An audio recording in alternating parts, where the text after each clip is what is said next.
So unfortunately, the MAGA right is in a tailspin over the identity of the suspect in Minnesota because it's being reported that she was a trans woman, and they want nothing more than to find another reason for you to fear trans people. There are some very loud voices on the right trying to force you to believe that trans people are dangerous, and if we let them run away with it, I could see this actually resulting in some legislation. So we have to set the record straight. What actually appears to have happened is that a young person was raised in a religious environment, an environment it appears she resented, and then she graduated as a young trans woman into Donald Trump's America, where trans people are feared, and for whatever reason, or maybe no reason at all, she saw a bleak outlook. And in response, she legally obtained a massive pile of weapons, all while openly fantasizing in real life and online about violence, without a single mechanism in place to identify her struggles, her needs, or her threats to society. As a result, she carried out this horrific attack. Now, the right does not want to admit this fact, but the reality is that for the past 20 years, society failed Robin. And because society is a connected system,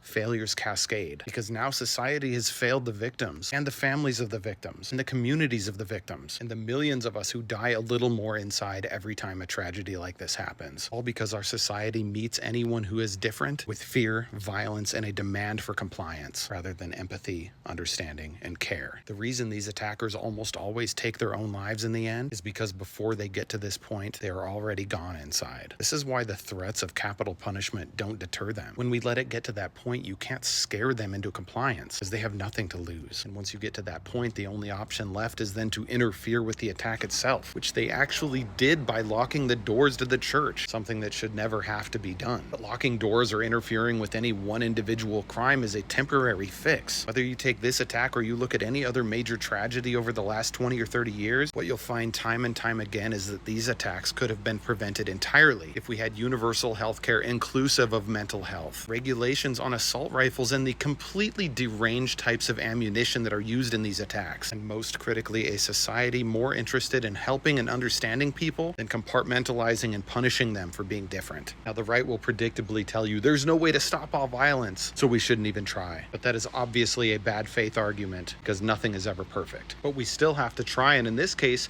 we can try the things that have worked successfully for every other developed nation. Because this current place we are in, where we just throw our hands up and permit failure from our leaders in advance, and we just watch helplessly every single day as our loved ones leave the front door and hope that a broken person with an assault rifle and exploding ammunition doesn't see them before they get back home, is absolutely fucking unacceptable and absolutely fucking unsustainable. And just to make sure it's exceedingly clear, this place to which we've gotten is entirely because of Republican politicians and their friends in the gun lobby. Just remember this when you go to the polls, because we already know nothing is going to change between now and the midterms. They'll just go back to telling you this is how it has to be, but there is a better way, and we will prove it at the ballot box.